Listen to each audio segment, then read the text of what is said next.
That's the rhetoric that's going on here.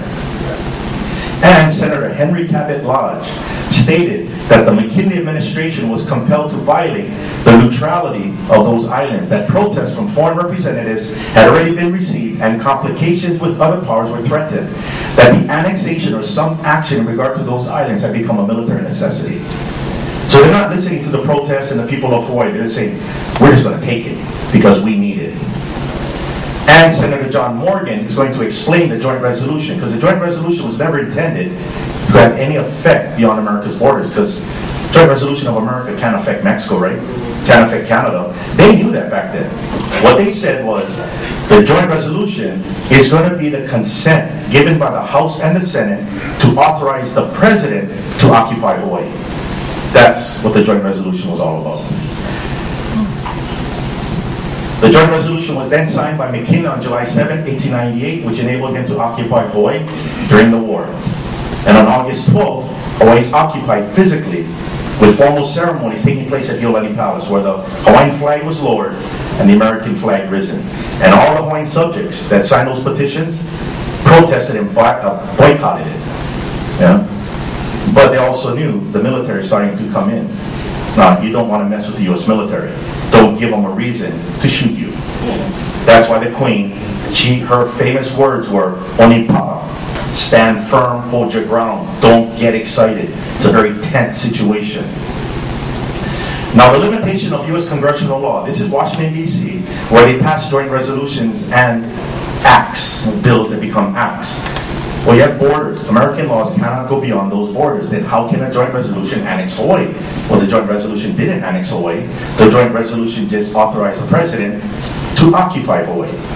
Okay? That's really all it did. It didn't. Has anybody seen the sovereignty get transferred yet? No. No. Now here we have, to give some context, we're almost coming to a close, we're going to introduce the play. Just to give you some context, this is the United States, this is Hawaii, separate sovereign states. That's the external sovereignty. When the United States, you have inherent sovereignty where Congress passes laws.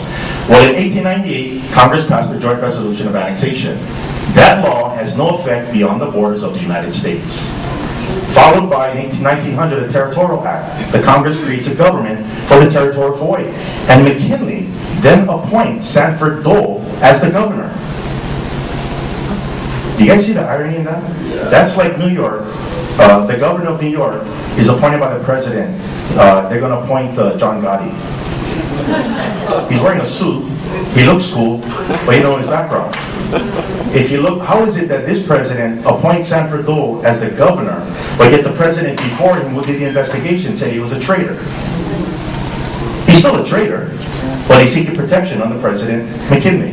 So he's the governor of the territory of Hawaii. Then you got the Hawaiian Homes Act, 1921. That is where the word Hawaiian becomes ethnic, 50% blood quantum being used in that law. And then you have the Hawaiian Statehood Act, Hawaii became a state of the Union, but again, that's just an American law.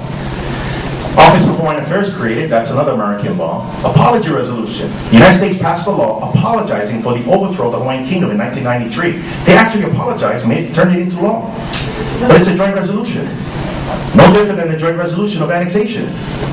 It's still an internal law of the United States, and if you read that apology law, boy, there's some bad, totally off-base terms that you can run a truck through legally. I covered that in my law journal article. And the Akako Bill, seeking Native Hawaiians to be recognized as a Native American tribe within the United States territory. The problem is, has anybody seen the transfer of Hawaii sovereignty? No.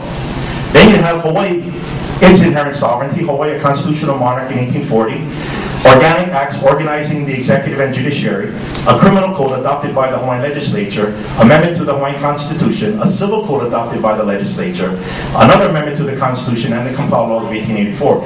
These are Hawaiian laws, and these are American laws. They are separated by international law. So until there is a bridge here called a treaty, these laws stay here, these laws stay there. Okay? Now, since the takeover, you have a major military buildup of Hawaii, and we all know living in Hawaii, in local terms, we call it choke military. Yeah, choke. I had no problem serving in the military. I was in the field artillery. Yeah, I grew up. Fought the Rusi, a lot of military. That was just a given. Now with this history though, I'm like, wow, always occupied. That's evidence of occupation. And I started to realize I was in the wrong army, so I resigned my commission and got out after 10 years. Good thing, that was before Iraq blew up. I love being in the military. Thanks for all you American taxpayers' money. I could travel all over. I was just in the wrong army. I was a good mercenary though. What a shift, yeah, in the paradigm. Now, what I'm sharing with you as far as Hawaii's history has not been taught.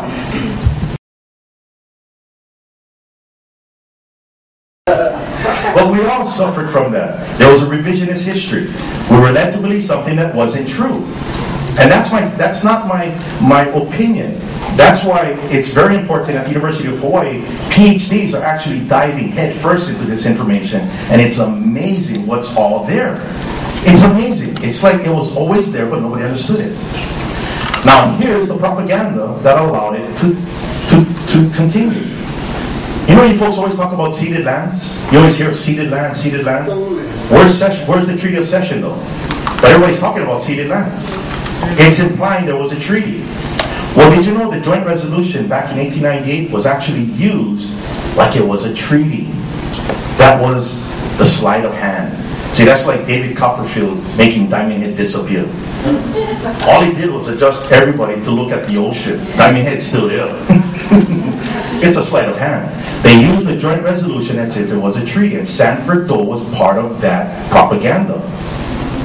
Now, how deep that propaganda is on how real a treaty is, anybody here from McKinley High School? McKinley High School, we got a tiger here. Okay, McKinley alone. What's in William McKinley's hand right here, that document right there? He's the father of annexation. So you folks learn that? How's this? Here's the history of this statue. See, McKinley High School used to be called Honolulu High School. Okay?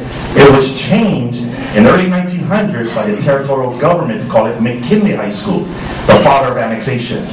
And Sanford Dole, the traitor, the criminal. Now remember, when I say Sanford Dole, I'm not saying his whole family, right? Like Henry Dole. He's good, you know. Or even Sanford Dole's cousins, they're fine. It's just, he's the criminal. Okay? Well, this criminal, who's a former justice on the Hawaiian Kingdom Supreme Court, is no donkey. He understands law. He understands the limitation of a joint resolution. He knows what is a treaty. He knows that a joint resolution cannot annex nothing, and he cannot put that in this document here that signifies and celebrates annexation. So what he's going to have to do is, logic tells you, he's got to put a treaty there, right? Facade. Well, Sanford Dole is going to dedicate this statue, 1911. I had a friend of mine go to McKinley High School, I said, hey, I know what's written in that document, but you got to climb up. So my friend actually climbed up there, and he took a picture. And that's the document he's holding called the annexation document. And this is what is inscribed in that document.